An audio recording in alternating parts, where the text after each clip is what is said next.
Hello everyone, welcome to all in one mix. मैं खुशी और आज आपके साथ डिस्कस करने वाले हैं क्लास 7 हिस्ट्री का chapter 2 new Kings and kingdom के क्वेश्चन आंसर को। सो फ्रेंड, हमारा फर्स्ट क्वेश्चन है मैच द फॉलोइंग। तो इसमें डायरेक्ट हम सब आंसर को देखते हैं। तो इसमें देखिए, जो हमारा फर्स्ट वाला है गुर्जर एंड प्रतिहार। तो ये जो डायनेस्टी थी, मीन्स ये जो किंगडम थे, ये रूल कर रहे थे गुजरात और राजस्थान में। और फिर देखिए राजपूतास, तो जो राजपूतास थे वो वेस्टर्न डेक्कन एरिया में शासन कर रहे थे। और जो पाल डायनेस्टी है वो बंगाल में कर रही थी। और जो चोलास मीन्स जो चोल वंश है, ये तमिलनाडु में शासन कर रहे थे। मीन्स जो हमारे ये गुज्जर प्रतिहार हैं, राजपूतास हैं, पाल्स है, चोलास है, ये सभी एक डायनेस्टी है। मीन्स ये भी एक राजा थे, इनके भी वंश थे। और ये लोग कहाँ कहाँ पर शासन कर रहे थे, आपको वही मेंशन करना है। हमारा सेकेंड क्वेश्चन है who were the parties involved in a tri party struggle. 3 party के बीच में जो स्ट्रगल चल रहा था उसमें कौन कौन सी पार्टियां थी।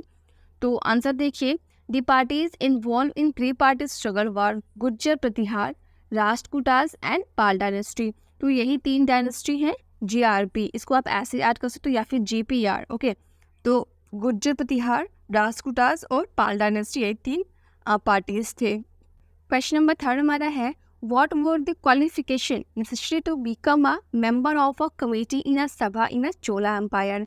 तो आपको ऐसे क्या क्वालिफिकेशन उस टाइम पे चाहिए थी कि अगर आपको चोला एम्पायर की सभा में कमेटी मेंबर बनना है तो उसके लिए तो आपको वो कौन कौन सी क्वालिफिकेशन चाहिए, तभी आप चोला एम्पायर की सभा में आप जो है कमेटी मेंबर बन सकते हो।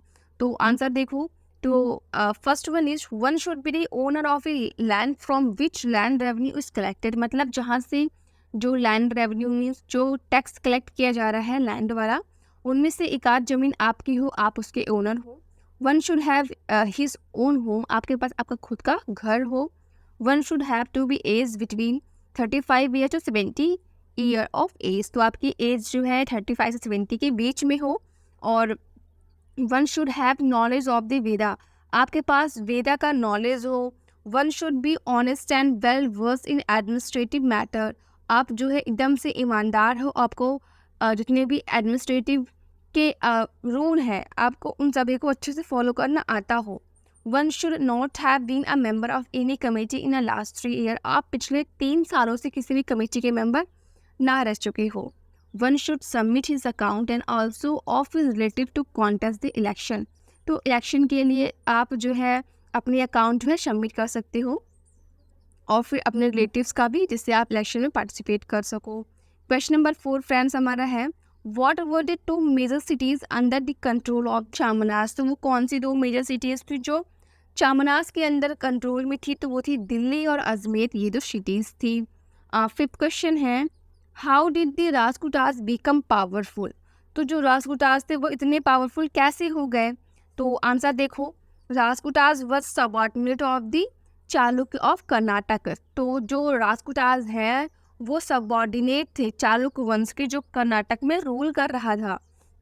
इन the mid of 8th century Dantidurga a Rajputa chief over through his Chalukya overlord. तो यहाँ पर देखो दंती दुर्गा, उस टाइम पे क्या हुआ, 8th century में जो दंती दुर्गा था राजपूतास का चीफ, उसने जो है चालुक्य वंश को उखाड़ फेंका। मीन्स उसने उनको मार दिया और वहाँ पर अपना कब्जा कर लिया। ही परफॉर्म अ रिचुअल कार Hiranyagarbha with the help of Brahmans. तो उसने जो हिरण्यगर्भा एक रिचुअल होता है, मीन्स एक रीत है, उसने ब्राह्मण की हेल्प से वो किया।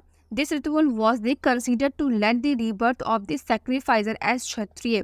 और इस रिचुअल की वजह से वो कंसिडर किए कि यहाँ पर जो क्षत्रिय है उनका दोबारा जन्म हुआ है, रीबर्थ हुआ है।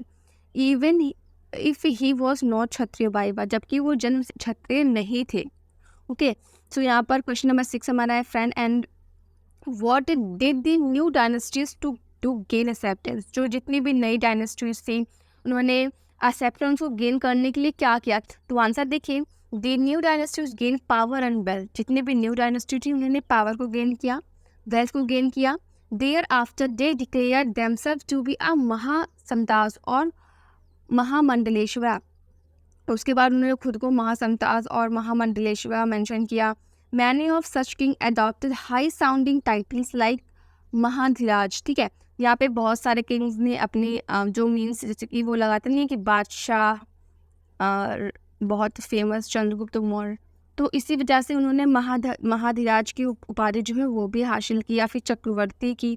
Okay, they also deputed learned Brahmans to depict them as a valiant victorious warrior. These activities were recorded in Prasthis. They tried to demonstrate their power and resources by building those temple.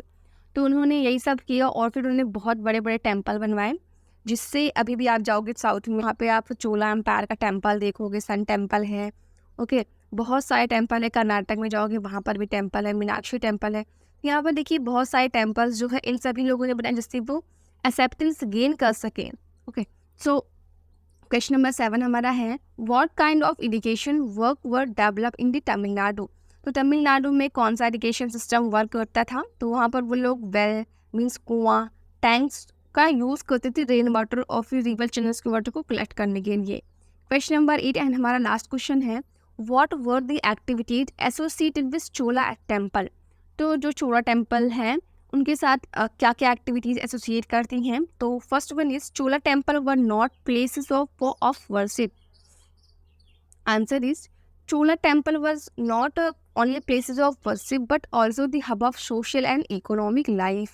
These are the center of making a variety of craft. तो यहाँ पर जो चोला temple है ना, वो केवल worship का hub नहीं है, वो सोशल और इकोनॉमिक लाइफ का भी हब है। मीन्स वहाँ के आसपास में आपको बहुत सारी वैरायटी ऑफ क्राफ्ट मिलेंगे, लोग उनको बेचते हैं और बहुत सारे लोग अट्रैक्ट होते हैं, आते हैं घूमने के लिए। तो वो सोशल का भी एक हब है, इकोनॉमिक लाइफ का भी एक हब है। और the amount of craft associated with temple, the making of bronze images was most distinctive. Other activities related to a Chola temple were garland makers, musician, dancers, sweeper, cooks, etc. और वहाँ पर बहुत सारी other activities भी होती हैं चोला temple के आसपास, लाइक गार्लैंड मेकर्स मीन्स जो लोग हैं वो माला बनाते हैं, म्यूजिशियन हैं, डांसर हैं, वहाँ पर स्वीपर्स हैं, कुकर हैं, और वहाँ पर बहुत बड़ी मात्रा में ब्रॉन्ज की वो टेम्पल बनाई जाती है, छोटी छोटी टेम्पल, जो लोग काफ़ी परचेज़ करते हैं, काफ़ी अच्छा लगता है देखने में। ठीक है, सो फ्रेंड हमारा ये लास्ट क्वेश्चन था। वीडियो कैसे लगी आप हमें कमेंट सेक्शन में बताओगे, और अगर आपको सब PDF चाहिए ज्वाइन करिए मेरे टेलीग्राम ग्रुप को, लिंक डिस्क्रिप्शन बॉक्स में। मिलते हैं नेक्स्ट वीडियो में, till then bye, Radhe Radhe.